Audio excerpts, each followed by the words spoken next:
I do what I do. Because thousands of his brothers and sisters, our brothers and sisters, was in chains. You see?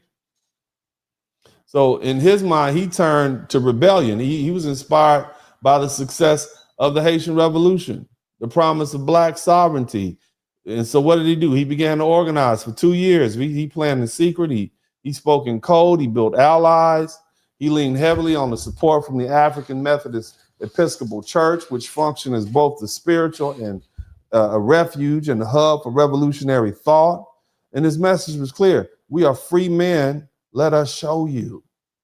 And the plan was massive. It was a full-scale uprising. It was going to involve thousands of enslaved black people from plantations and city alike. This is free and enslaved.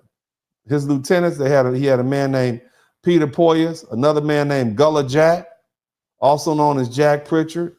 All of them coordinated a citywide attack, and it was set to take place on July 14th, 1822. And that date was symbolic because it's Bastille Day. That's the anniversary of the French Revolution. Okay, and see, so this lets you know, okay, this is before America was the America that we know. This is kind of like a former French colony. You see what I'm saying? They planned to seize weapons. They were going to unalive their white slavers. They were going to burn Charleston to the ground and escape by ship and head to Haiti. You see? Let me tell you how. The German Coast Revolution, 500. This man had upwards of 9,000 people. Denmark Vesey had up to 9,000 people. The number is staggering considering that there wasn't a whole lot of people down there like that. You understand? Even by today's standard, he had 9,000 people set up for a revolution. And it would be, and he did it without a single shot fired. You see? Only conviction, organization, and belief of liberation. This is how much freedom and rebellion was on our minds back then. You see what I mean? I want y'all to understand that. You don't get 9,000 people and it's just your idea alone. This is something, yeah, that's a good idea. It's the time. Unfortunately, a couple of weeks before the uprising, two nocturnal animals, 2 house slaves betrayed the conspiracy. You see, they snitched on the plot, and and of course, the white folk sprang to action, and they took Vesey and his lieutenants, and they arrested them. The trial was held in secret. No juries, no defense attorneys. Over 130 black men were charged. 35 were executed, including Vesey, who was hung on July 2nd, 1822. And 31 of the others were exiled or imprisoned. Okay, in the African Methodist Episcopal Church, the central organizing space for the movement, that was destroyed by white mob. They went and burned the church down. Okay, then they commenced to try to smear his name and they tried to erase him. That's why you don't hear about these. You can't let stuff like this spread. But even after his death, Vesey, Denmark Vesey became a symbol not of defeat but of defiance. His rebellion never launched, but the idea of it took the South at its core. It shook them, you see? So, and what happened as a result? South Carolina passed stricter laws. Black literacy was criminalized. Black churches were outlawed. The entire slaveholding class had been reminded just how brittle this system was. Look, what I'm trying to explain y'all to, these were not docile people who were just going to take it. You understand me? This was not when they try to make you, Martin Luther King is always a symbol of equal rights and civil rights and rebel. That ain't it. You see, the only reason that failed was somebody inside was more loyal to bondage than freedom. And remember, it only takes one betrayal to stop a revolution, but it only takes one spark to start it again. So now we up to 1831. Nat Turner, preacher, Nat Turner, Reverend, 1831, Southampton County, Virginia. You understand? And it's at the center. At the center was a man named Nat Turner. He was literate. He was a preacher. Okay. He was a mystic. He was a revolutionary. Okay. He was born into slavery on October 2nd, 1880. And from a young age, he was marked as different. He could read. He claimed to receive visions from God. He believed he was chosen for something greater. And that belief, after witnessing the solar eclipse, he believed it took on some divine inspiration. Shout out to Johnny Harris.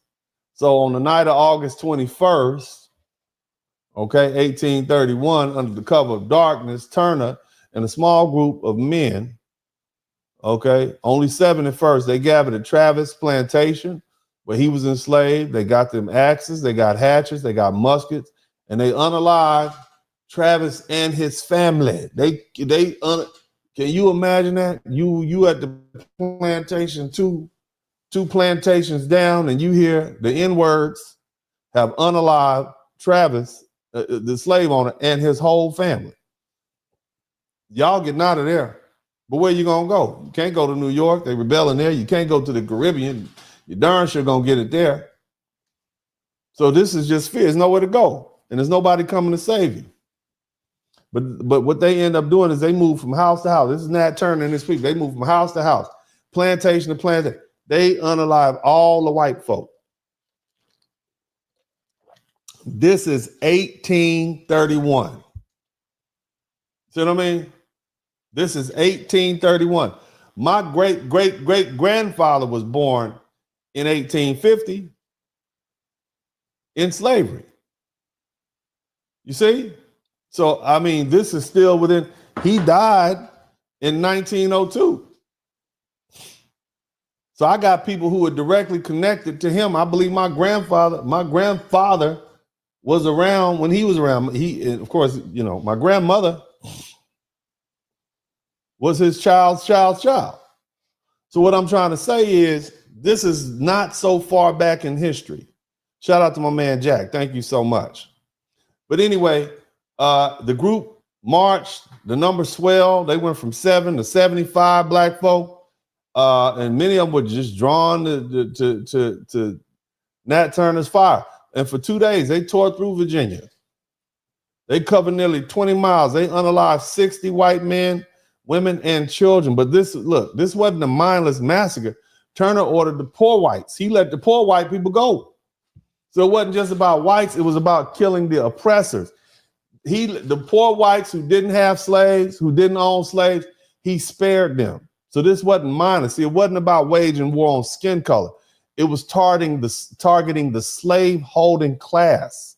So even now, today, you can't hold all white people responsible directly for your oppression. Even Nat Turner knew that at the height of slavery.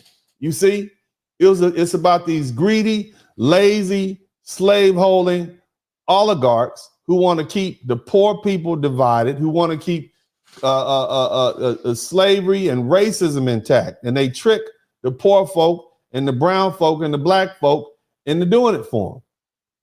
As long as we're fighting with each other, they're gonna get rich. But that's something for another day.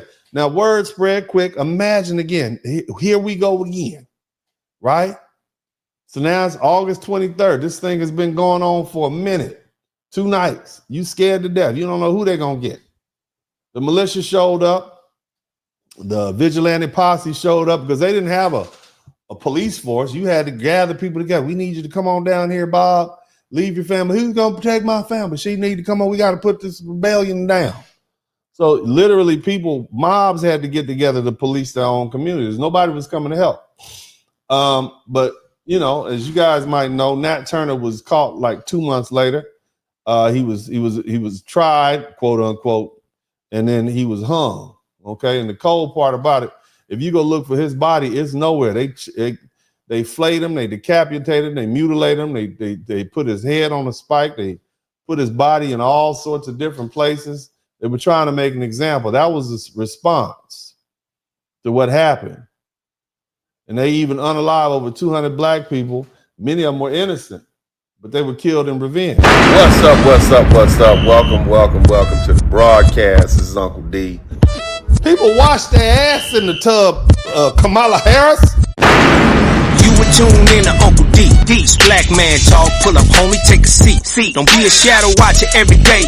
You learn something, then you earn something. Let them know and drop some money in the plate. It's getting cold, ladies, talking ratchet. Blizzard King here, grab your coat, zip your jacket.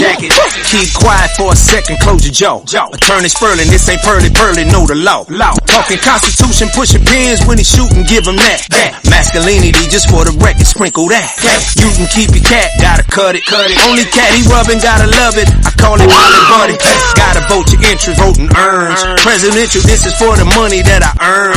When you gon' learn, my people, that evil mixed with evil. No matter what you're doing, baby, this ain't equal. Sometimes when you're special, you get hated. The test is for the best, you're damn right, my people made it.